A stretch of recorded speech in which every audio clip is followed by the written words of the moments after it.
What up, players? It's Warboss. Today I've been smug. I want to show you some Dark Angels I've been painting recently. We're going to start off with the Primarch, the Lion L. Johnson figure here. I actually built and painted him up, not in sub-assemblies, but as an entire model. And I just want to show you that you can do it. You're going to have to bend your brush and your wrist into some funky angles to get to the inner parts of his cloak and all of the cloth there, but you can do it. You don't have to build up like 10 sub-assemblies. Of course, it's totally up to you which way you decide to do it. You might see that gold is a beautiful looking aged gold. I love using Scale 75's Necro Gold. I'm going to link that below in the description. I think everyone should have it in their collection.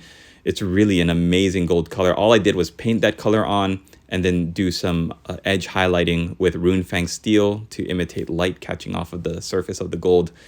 There's no shading, no like 2, 3 building up the colors. It just looks awesome all by itself. That's Necro Gold by Scale 75. I used Geek Gaming Scenics for the base. I used their base ready Scenic Scatter, and I think it was Scrublands or Lowlands. You can find it on eBay. They don't sell it on Amazon, unfortunately.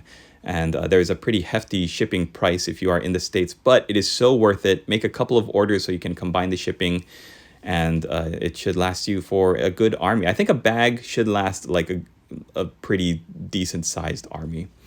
I built up the Lion's Mane with, I think it was Xandri Dust, then Rakarth Flesh, then Wraithbone for those really bright highlights. You might notice on the Purity Seals, I've got little skulls, little double-headed eagles, red keys, and that's actually coming on the transfer sheet for the Dark Angels. The ones that come in the Deathwing Assault box, you can also get them with the Deathwing Terminators, the Inner Circle Companions. You're not going to get the Dark Angels transfer sheet with the character models. So Lionel Johnson, Asmodai, Azrael, they don't come with it.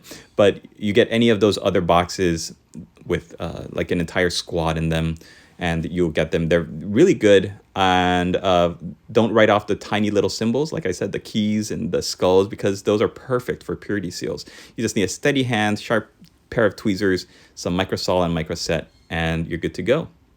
All right, I also want to show off the Asmodai figure that I worked on for this commission.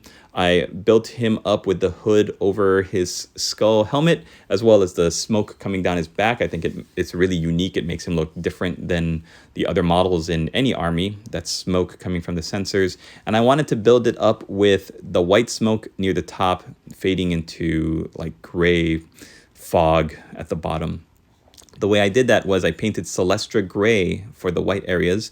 Then I shaded that with, I think, Basilicum Gray, and then I just built it back up. And for the bottom, I did Mechanicus Standard Gray, and then I just built up those gray colors with Eshin Gray.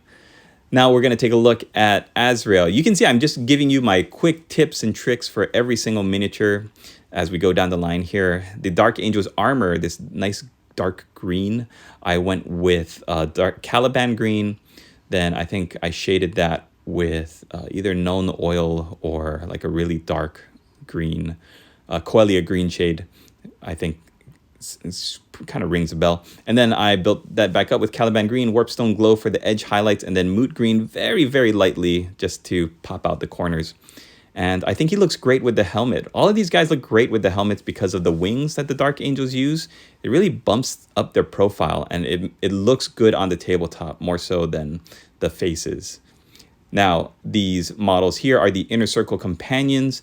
This is where you're going to be using a lot of those transfers from the Dark Angels transfer sheet, because they've got those shields, little armor protectors on the front of their armor. I use a lot of the golden like key transfers for those. And a quick tip, if you have a model you're painting, like these guys have swords with words carved into them, like etched into them, forged into them, or this banner here has Dark Angels forged into it. The best way to shade those is not Known Oil, because of how Known Oil dries. It could look pretty thin and translucent in the center and more oily. What I use is actually Black Templar, which is a contrast paint. It's perfect for just getting a little bit on the tip of your brush and then painting it into those words to make them stand out.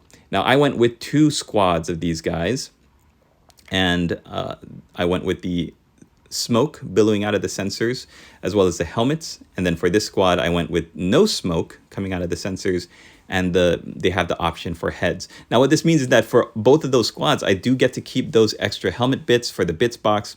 It's great. If you want to replicate this purple cloth, it's basically Screamer Pink with Agrax Earthshade painted in the recesses. It's a great looking color to contrast the green and the red, makes them stand out on the battlefield. Hey, thanks for checking out the video, guys. I hope you also check out the links in the description, and we'll see you in the next video. Hope you're all doing well. Happy holidays, Merry Christmas if you and your family celebrate, and we'll see you in the next video.